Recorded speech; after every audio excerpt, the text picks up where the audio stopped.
আসসালামু আলাইকুম এভরিওয়ান, কি অবস্থা? কেমন আছো তোমরা? আশা করি সকলেই অনেক ভালো আছো। তোমাদের দোয়া এবং ভালোবাসায় আমিও অনেকটাই ভালো আছি। তো তোমাদের অকাল বন্ধন গল্পের ৮ নাম্বার পর্ব নিয়ে হাজির হয়ে গেলাম। তো চলো বেশি কথা না বলে করি দেরি, চলো আজকের গল্প শুরু করি।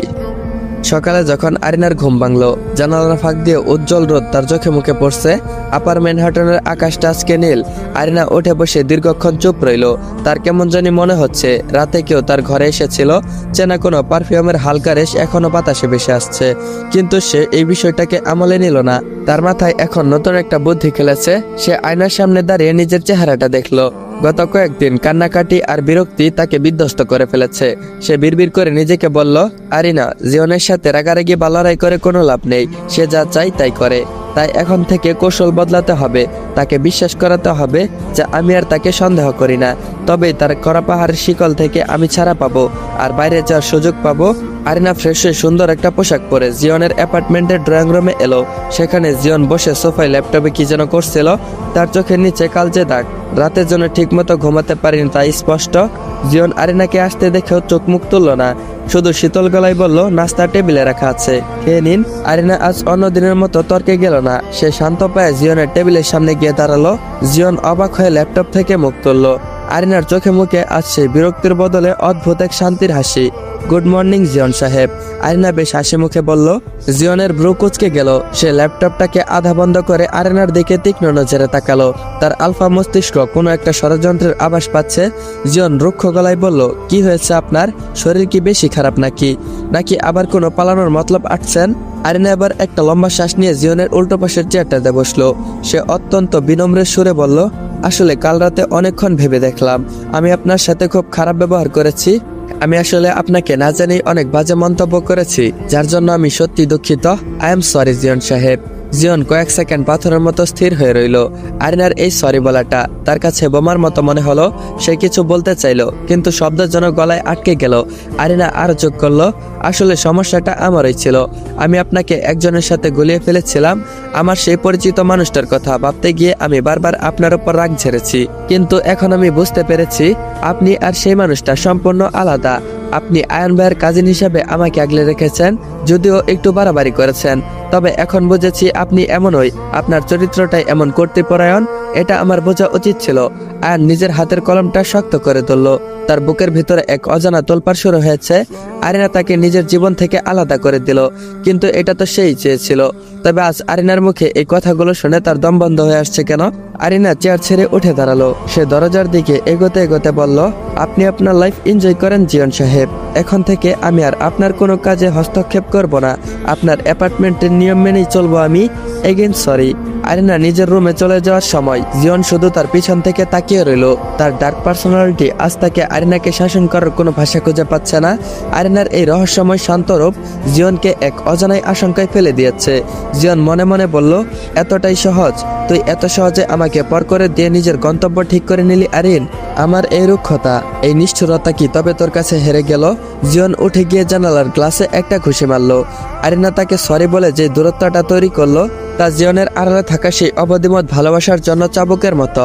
লড়াইটা এখন আরিনা সহজ করে দিল ঠিকই, কিন্তু জিয়নের জন্য তা হয়ে উঠল চরম লেভেলের মানসিক যন্ত্রণা। বিকাল গড়িয়ে সন্ধ্যা নামলো। আরিনা এখন আগের চেয়ে অনেক বেশি ফুরফুরে। নিজেকে জিয়নের মানসিক চাপ থেকে মুক্ত করে সে এখন অনেকটাই বিন্দাস। তার বিশ্বাস, জিয়নকে শান্ত রাখতে পারলে সে খুব দ্রুত সেই কুয়েন্সের গ্যারেজের সূত্র ধরে এগোতে পারবে। রাত তখন গভীর। আপার ম্যানহাটনের হাড় কাঁপানো ঠান্ডার মাঝেও আজ আকাশটা বেশ পরিষ্কার। হঠাৎ নিস্তব্ধতা ভেঙে গিটারের টুংটাং শব্দ আরিনার কানে এলো। শব্দটা পাশের অ্যাপার্টমেন্ট থেকেই আসছে। আরিনা কৌতূহল সামলাতে না পেরে গায়ে একটা শাল জড়িয়ে ব্যালকনিতে গিয়ে দাঁড়ালো। হিটার চালানো থাকায় ব্যালকনিতে খুব একটা শীত লাগছে না। আরিনা কান পাতলো। জিয়ন গিটার বাজাচ্ছে। শুধু গিটার নয়, জিয়ন গান গাইছে। তার সেই ডিপ ভয়েসের সেই রাতের গান নির্জনতাকে যেন এক মায়াবী চাঁদে ঢেকে দিয়েছে। জিয়ন গান গাইছে। গাইস, এখানে একটা গান আছে, যেটা আমি আগেও বলেছিলাম একটা পর্বে, সেই গানটাই গাইছে। তো গাইস, মেন পয়েন্টে আসি। আরিনা মনোমুগ্ধকর হয়ে দাঁড়িয়ে রইল। জিওনের সেই রুক্ষ গলার গানের সুর যেন এক অদ্ভুত হাহাকারে পরিণত হয়েছে। গান শুনতে শুনতে আরিনার বুকের ভিতর কোথায় যেন একটা কাঁটা বিঁধলো। তার মনে হলো এই কণ্ঠ তার খুব চেনা। সে মস্তিষ্কে হাতড়াতে লাগলো। হঠাৎ তার মনে পড়ে গেল বাংলাদেশে থাকতে তার বন্ধু তিথি আর নীলি সবসময় একটা গানের কথা বলতো। তারা নিউ ইয়র্কের একজন রহস্যময় গায়ক জিওনের অন্ধভক্ত ছিল। এমনকি জিওন তার গলার স্বর হুবহু মিলে যাচ্ছে। আরিনা নিজের কপালে হাত দিয়ে বিড়বিড় করে বলল, হে আল্লাহ, নামটাও তো সেম। এতদিন ফারজু ভাইয়ার চক্করে আমি সব ভুলেই গিয়েছিলাম। এই রুক্ষ জানোয়ারটাই কি তবে সেই জনপ্রিয় গায়ক জিওন? আরিনা বারান্দা থেকে রুমে এসে বিছানায় ধপ করে বসে পড়ল। ঠিক তখনই বাংলাদেশ থেকে একটা ফোন আসলো। তাদের সেই চিরচেনা গ্রুপ থেকে তাদের ভিডিও কল আসতে শুরু করলো। কল ধরতে স্ক্রিনে 4টা উইন্ডোতে নীলি, তিথি আর আহাদের মুখ ভেসে উঠলো। আহাদ স্ক্রিনের খুব কাছে মুখ এনে তারপর চেঁচাতে শুরু করলো, কিরে এনআইসি কুইন, আমাদেরকে তো ভুলে গেছিস। ওইদিকের বাতাস খেয়ে দেখি তোর চেহারাটা আরো চকচকে হয়ে গেছে। তিথি চিপসের প্যাকেট সরিয়ে বলল, থাম তো আহাদ, ওকে বলতে দে। আরিনা, তুই কি এখনো আপার ম্যানহাটনেই আছিস? নীলি হাসতে হাসতে যোগ করলো, আহা, আপার ম্যানহাটনের সেই লাক্সারি লাইফ। আরিনা, আমাদের কথা কি তোর একটুও মনে পড়ে না? বন্ধুদের এই স্বাভাবিক হাসি ঠাট্টা শুনে আরিনার মনে হলো জিওনের বিষয়টা এদেরকে বলা দরকার। সে একটু গম্ভীর হয়ে বলল, তোরা তো সেই জিওনের গান শুনে একদম ফিদা হয়ে থাকিস, তাই না? তিথি প্রায় লাফিয়ে উঠলো আর বলল, কেন রে, জিওনের কোনো খবর পেলে নাকি? জিওন মানে ইমোশন রে ভাই। আরিনা মুখ বাঁকিয়ে বলল, খবর মানে? আমি তোদের সেই চিরচেনা অজানা সম্পর্কের অনেক কিছু জানতে পেরেছি জিওনের নামে। সে ঠিক আমার পাশের অ্যাপার্টমেন্টেই থাকে। এই যে আমি এই রুমে বসে আছি, তার পাশের দেয়ালটা পার হলেই সে। এক মুহূর্তের জন্য পিনপতার নীরবতা নেমে এলো গ্রুপটার মধ্যে। তারপর নীলি আর তিথি একসাথে এমনভাবে চিৎকার করলো যে আরিনা ফোনের স্পিকারের ভলিউমটা কমিয়ে দিতে বাধ্য হলো। নীলি উত্তেজনায় কাঁপতে কাঁপতে বলল, বলিস কি আরিনা, জিওন তোর প্রতিবেশী? তুই জোকস করছিস না তো আমাদের সাথে? ওরে আল্লাহ, আমি তো বিশ্বাসই করতে পারছি না। তুই তো লাকি রে। আরিনা বিরক্তি নিয়ে বলল, লাকি না ছাই, তোরা যাকে সুইট গায়ক ভাবছিস সে আসলে একটা শয়তান। লোকটা আন্ডারগ্রাউন্ডের ফাইটার, সারা শরীর জুড়ে ক্ষত আর কাটা দাগ, একদম রাক্ষস আর রুক্ষ মেজাজের মানুষ। তোরা তো শুধু গলাই শুনেছিস, কিন্তু মেজাজটা দেখিসনি। লোকটা সবার উপর কর্তৃত্ব জাহির করতে ওস্তাদ। আহাদ ব্রুকুসকে বলল, ফাইটার বলিস কি? তাহলে তো জিওন genuine alpha male. This is cool. তারপর আরিনা আবারও রেগে গিয়ে বলল, কুল মানে? তোরা জানিস এই লোকটা কি পরিমাণে অদ্ভুত? প্রতিদিন সন্ধ্যা 7টায় বক্সিং শুরু করে, আর সেই বক্সিং গিয়ে থামে রাত 2টা কিংবা 3টায়। মাঝে মধ্যে মনে হয় এই লোকটা মানুষ না, নির্ঘাত একটা ভূত। না হলে এইভাবে কেউ প্র্যাকটিস করে নাকি? তার পাঞ্চের শব্দে মনে হয় পুরো বিল্ডিংটা পড়ে যাবে ভেঙে। শান্তিতে ঘুমানোর উপায় নাই। তিথি এবার আহ্লাদি গলায় হেসে বলল, ওমা বলিস কি আরিনা, হাউ সুইট। জিওন একটানা 7-8 ঘন্টা বক্সিং করে, কি স্ট্যামিনা রে বাবা। শুনেই তো আমার আবারও নতুন করে ক্রাশ খেতে ইচ্ছা করতেছে। নীলি এবার দুষ্টু হেসে বলল, তবে একটা কথা ঠিক, এই বেটার বউয়ের কিন্তু কপালে নেহাত দুঃখ আছে। সবাই একসাথে চিৎকার করে বলে উঠল, কি? নীলি আমতা আমতা করে বলল, আরে ভাই, আমি সেভাবে বলতে চাইনি। আমি তো বলতে চেয়েছিলাম সারা রাত যদি বক্সিং ব্যাগ পেটাই তাহলে বউর সময় কাটবে কিভাবে? আহাত এবার হো হো করে হেসে উঠল। বন্ধুদের এই ফালতু আর সস্তা আলাপ শুনে আরিনার অসহ্য লাগলো। সে মনে মনে ভাবলো, আমি এইখানে একটা জানোয়ারের যন্ত্রণায় অতিষ্ঠ, আর এরা নাকি রোমান্টিক ফ্যান্টাসি নিয়ে আছে। আরিনা এবার বলল, রাখ তোদের যত সব বাজে পেঁচাল, তোদের সাথে কথা বলাই লস। এই বলেই আরিনা ঠাস করে ফোনটা কেটে দিল। আরিনা চোখ বুঝলো, কালকে সকালে হয়তো অনেক বেশি চমৎকার অপেক্ষা করছে বন্ধুদের সেই পাগলামে মাখা লেটার গুলো। যখন সেই জিওনের হাতে দেওয়া হবে তখন এই আলফা মেলের জিওনের প্রতিক্রিয়াটা দেখার মতো হবে। সকাল থেকেই আরিনার মনের ভেতরে একটা চাপা উত্তেজনা কাজ করছিল। ম্যানহাটনের তুষারপাত আজ কিছুটা থেমেছে, কিন্তু কনকনে ঠান্ডা বাতাস বইছে সমানে। আরিনা তার ডায়েরির ভেতর থেকে বন্ধুদের দেওয়া সেই রঙিন খামগুলো বের করলো। তিথি, নীলি আর আহাদের সেই হাসি মুখা মুখগুলো সামনে ভেসে উঠলো। তারা হয়তো স্বপ্নেও ভাবেনি যে তাদের সেই আইডল এই জিওন সাহেব আরিনার পাশের ফ্ল্যাটে থাকে, এবং সে বাস্তবে এত বড় একটা পাষণ্ড। আরিনা দরজার লেন্স দিয়ে লক্ষ্য রাখছিল জিওন কখন বের হয়। প্রায় 10 মিনিট পর জিওন তার সেই নেভি ব্লু কোটটা পরে বের হলো, হাতে একটা ব্রিফকেস, চোখে সেই চিরচেনা গম্ভীর সানগ্লাসটা। জিওন তখন লিফটের দিকে এগোচ্ছিল। আরিনা চট করে দরজা খুলে বাইরে বের হলো। জিয়ন সাহেব একটু শুনুন। আরিনা বেশ হাসি মুখে ডাক দিল। জিয়ন থমকে দাঁড়ালো। সে আরিনার দিকে ফিরে তাকালো। তার ব্রু কুঁচকে আছে। জিয়ন আজ এমনিতেই বেশ অস্থির বোধ করছিল। ওই দিন রাতের নেশার ঘরে সে কি করা পাগলামি করছিল সেগুলো কথা মনে পড়েছিল আফসা আফসা, যা তাকে আজ বেশি রুক্ষ করে তুলেছে। তারপর বলল, আবার কি হলো? বলেছি তো আমার অনুমতি ছাড়া বাইরে যাওয়ার চেষ্টাও করবেন না। জিয়ন শীতল গলায় বলল। আরিনা ভয় না পেয়ে এগিয়ে গেল। তারপর তার বন্ধুদের দেওয়া সেই রঙিন লেটারগুলো সেগুলো জিয়নের দিকে বাড়িয়ে দিয়ে বলল, না না, আমি বাইরে যাচ্ছি না। আসলে এগুলো আপনার জন্য। আমার বাংলাদেশের কয়েকজন বন্ধু আছে, তিথি, নীলি আর আহাদ। তারা আপনার গানের অনেক বড় ভক্ত। আপনি যে এত বড় একজন সিঙ্গার তা আমি জানতাম না। তারা এই লেটারগুলো আপনার জন্য লিখেছে, যাতে আপনার সাথে দেখা হলে এগুলো আমি আপনাকে দেই। আজকেই মনে পড়লো। জিয়ন সানগ্লাসের আড়ালে সেই রঙিন খামগুলোর দিকে তাকালো। ফ্যান লেটার শব্দটা শোনার সাথেই তার চোয়াল আরো শক্ত হয়ে এলো। সে এক ঝটকায় আরিনার হাত থেকে লেটারগুলো নিয়ে নিল। কয়েক মুহূর্ত নীরবতা। জিয়ন খামগুলো খুলে ভিতরের লেখাতে একবার চোখ বোলাতে লাগলো। সেগুলোতে লেখা ছিল জিয়নের কণ্ঠের প্রশংসা, তাকে নিয়ে মেয়েদের পাগলামি আর একরাশ আবেগ। মুহূর্তের মধ্যে জিয়নের শান্ত চেহারাটা অগ্নির মতো ফেটে পড়ল। তার কপালে রাগ ফুটে উঠল আর হাতের লেটারগুলো এমনভাবে মুচড়ে ফেললো যেন কোনো বিষাক্ত জিনিস এগুলো। সে বলল, এইগুলো কি? এই ফালতু আবর্জনাগুলো আমার কাছে আনার সাহস পেলেন কি করে? জিয়ন হুঙ্কার দিয়ে উঠল। তার চিৎকারে পুরো করিডোর কেঁপে উঠল। আরিনা থতমত খেয়ে পিছিয়ে গেল। সে কল্পনাও করতে পারেনি এমন একটা সাধারণ বিষয় নিয়ে সে এত বড় রিয়েক্ট করবে। জিয়ন সাহেব, আমি তো শুধু আমার বন্ধুদের আমানত রক্ষা করছিলাম। জিয়ন বলল, শ্যাট আপ, একদম চুপ। জিয়ন হিতাহিত জ্ঞান হারিয়ে চিৎকার করে উঠল। সে লেটারগুলো মেঝেতে ছুরি দিয়ে ফেলে দিল। তারপর আরিনার দিকে একদম এগিয়ে গেল।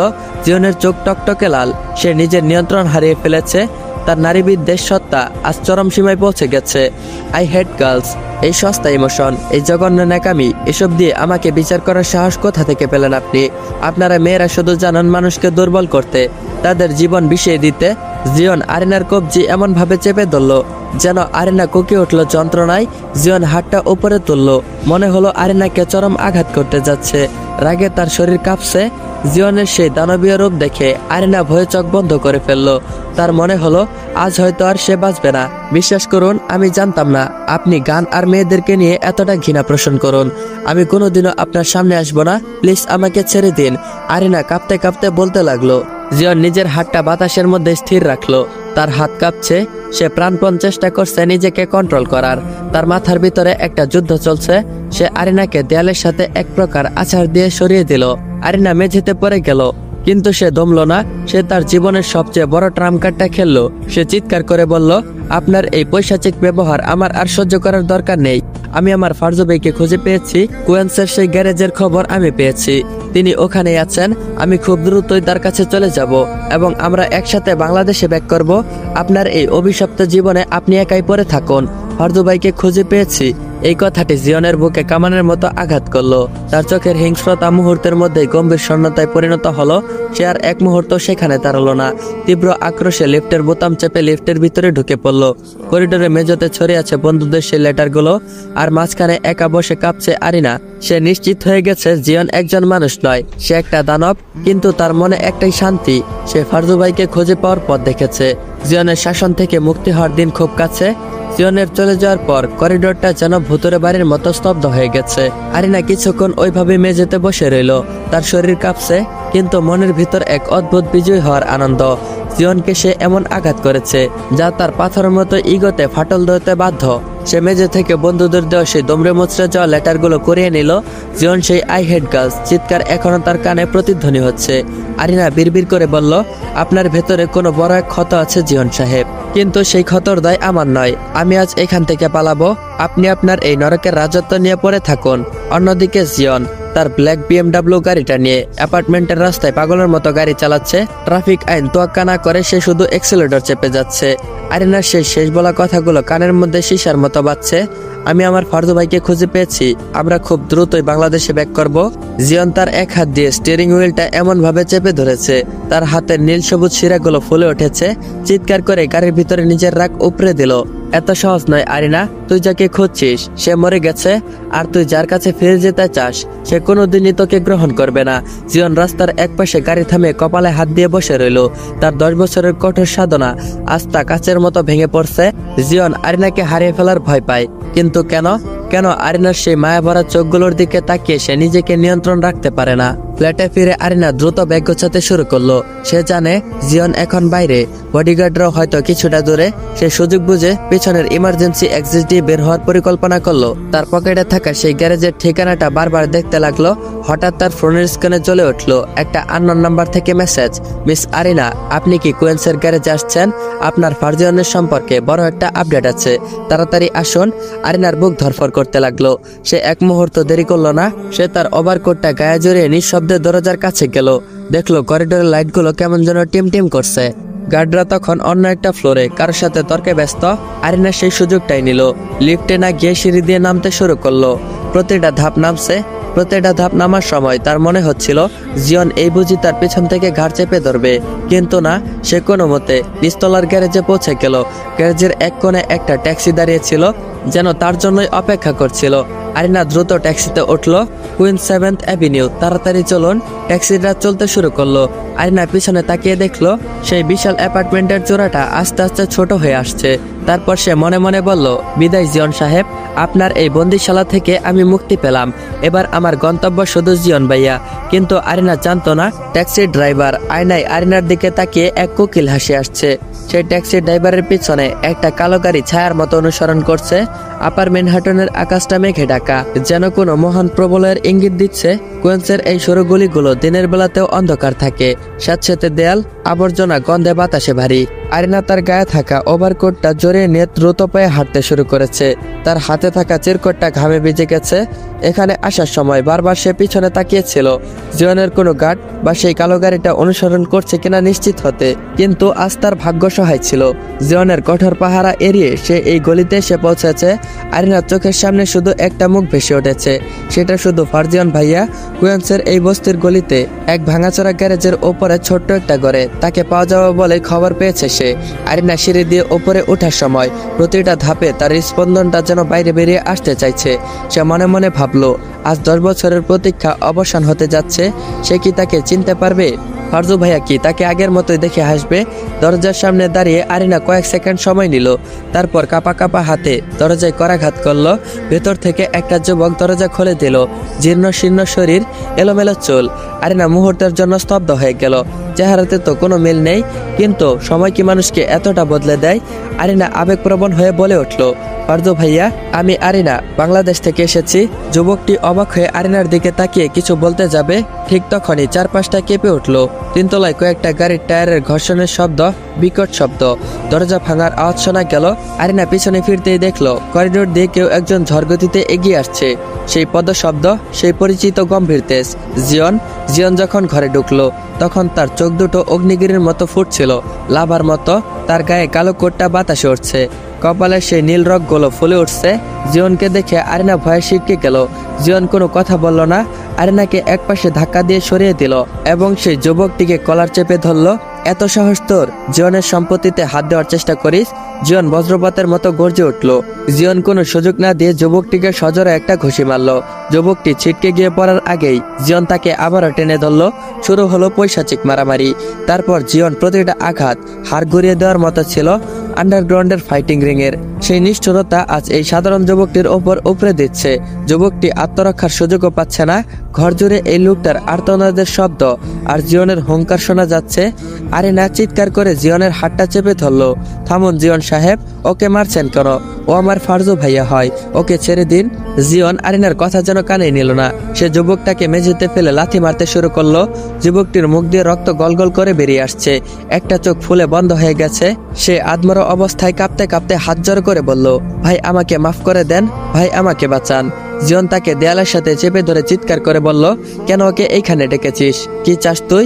যুবকটি আদমরা অবস্থায় বলল, ভাই আমি এই মেয়েটাকে চিনি না, খোদার কসম বলছি আমি এই মেয়েটাকে আগে কখনো দেখিনি। আমি ফারজুল হক, আমি ইন্ডিয়া থেকে এসেছি, পার্ট টাইম জব করি এখানে। কলেজে আমাকে সবাই ফারজু বলে ডাকে। এই মেয়েটা হয়তো আমার নাম কোথাও থেকে শুনেছে, আমাকে ফারজু বলে এখানে খুঁজতে খুঁজতে এখানে এসেছে। আমি বারবার বলেছি আমি সেই লোক নয়, কিন্তু ও কোনো কথাই শুনছিল না। মুহূর্তের মধ্যে পুরো পরিবেশটা যেন স্তব্ধ হয়ে গেল। জিয়নের হাতের মুঠো কিছুটা আগলা হয়ে এলো। যুবকটিকে এক ঝটকায় দূরে সরিয়ে দিল। যুবকটি রক্তাক্ত অবস্থায় মেঝেতে এক কোণে পড়ে রইল। আরিনা পাথর হয়ে দাঁড়িয়ে আছে। তার কানে শুধু একটা কথাই বাজছে, ফারজুল হক ইন্ডিয়া থেকে এসেছে, তার মানে এই লোকটা ফারজু ভাইয়া নয়। তবে কি সে আবারও ভুল করলো? সে কি তার ফারজু ভাইয়াকে আর খুঁজে পাবে না? জিয়ন এবার ধীর পায়ে আরিনার দিকে ঘুরে তাকালো। তার বুক দ্রুত ওঠানামা করছে, ক্রোধে তার সারা শরীর কাঁপছে। জিয়ন দাঁতে দাঁত চেপে আরিনার খুব কাছে এগিয়ে গেল। শুনলি তো, শান্তি হয়েছে তোর? জিয়নের গলার স্বর এখন যেন উত্তপ্ত লোহার মতো। তাকে ছেড়ে অন্য একটা ছেলের কাছে এসেছে। কথাটা মাথায় আসতেই হঠাৎ জিয়ন হিতাহিত জ্ঞান হারিয়ে তার ডান হাতটা বাতাসে তুলল এবং সজোরে একটা আরিনার গালে থাপ্পড় মারল। চরের চোটে আরিনা ছিটকে গিয়ে পড়ার মতো উপক্রম হলো। তার ঠোঁটের কোণ ফেটে রক্ত বেরিয়ে এলো। আরিনার চোখের সামনে সবকিছু অন্ধকার হয়ে এলো। নিউ ইয়র্কের এই প্রবল শীতের মাঝেও আজ তার গালটা অনেক জ্বলছে। সে ভারসাম্য হারিয়ে পড়ে যাচ্ছিল। ঠিক সেই মুহূর্তে জিয়ন নিজের হাতে তাকে শক্ত করে ধরে ফেললো। আরিনা জ্ঞান হারিয়ে জিয়নের বুকে ঢলে পড়ল। জিয়নের হাতের রক্ত আর আরিনার ঠোঁটের রক্ত মিশে একাকার হয়ে গেল। জিয়ন আরিনাকে জাপটে ধরে শক্ত করে বুকে চেপে ধরলো। তার রাগ এখনো কমেনি। আরিনার এই নিথর দেহটা দেখে তার হৃদয়ের কোনো এক কোণে একটা হাহাকার ডানা মেলল। জিয়ন আরিনার কানের কাছে মুখ নিয়ে ফিসফিস করে বলল, আমি তোকে এই নিষ্ঠুরতা থেকে বাঁচাতে চেয়েছিলাম বেবস ব্রেথ, কিন্তু তুই আমাকে বাধ্য করলি দানব হতে। এখন থেকে এই জিয়নই তোর পৃথিবী, এই জিয়নই তোর নিয়তি। তোর ফারজু নামক সেই রূপকথা আমি আজ থেকে 10 বছর আগে নিজ হাতে কবর দিয়েছি। আসসালামু আলাইকুম এভরিওয়ান। অকাল বন্ধন গল্পের 8 নম্বর পর্বটা এখানেই এন্ড করা হলো। তো পুরো গল্পটা যারা যারা দেখছো তারা অবশ্যই কমেন্ট বক্সে জানিয়ে যাবা যে গল্পটা তোমাদের কাছে কেমন লাগতেছে। আর হ্যাঁ গাইস, এই গল্পের পর্বটা মানে আজকের পর্বটা তোমাদের কাছে কেমন লাগছে অবশ্যই কমেন্ট বক্সে জানিয়ে যাবা। আর হ্যাঁ গাইস, আমি দেখছি আমি যদি কোনো টার্গেট না দেই তোমরা টার্গেট কমপ্লিট করো না, অথবা কমেন্ট করো না, লাইক করো না। তাই আজকের ভিডিওতে টার্গেট থাকবে, যদি টার্গেট কমপ্লিট করতে পারো তাহলে আমি পরবর্তী পার্ট দিব, না হলে দিব না। তো আজকের ভিডিওর টার্গেট হলো এই ভিডিওতে 200 কমেন্ট আর 500+ লাইক কমপ্লিট করে দিতে হবে। যদি তোমরা কমপ্লিট করে দিতে পারো তাহলে অবশ্যই আমি কালকেই পরবর্তী পার্ট নিয়ে আসবো। যদি না করতে পারো তাহলে লেট করব। তো এখন তোমাদের উপর ডিপেন্ড করবে যে পরবর্তী পর্ব তোমরা কালকেই চাও নাকি পরের দিন। তো যদি তোমরা চ্যানেলে নতুন হয়ে থাকো কেউ, তাহলে অবশ্যই চ্যানেলটা সাবস্ক্রাইব করে বেল আইকন নোটিফিকেশনটা অন করে রাখবা, যাতে করে পরবর্তী পর্ব আসার সাথে সাথেই তোমরা দেখতে পারো। তো গাইস, দেখা হচ্ছে পরবর্তী পর্বে। ততক্ষণ পর্যন্ত সবাই ভালো থাকবা, সুস্থ থাকবা। আল্লাহ হাফেজ।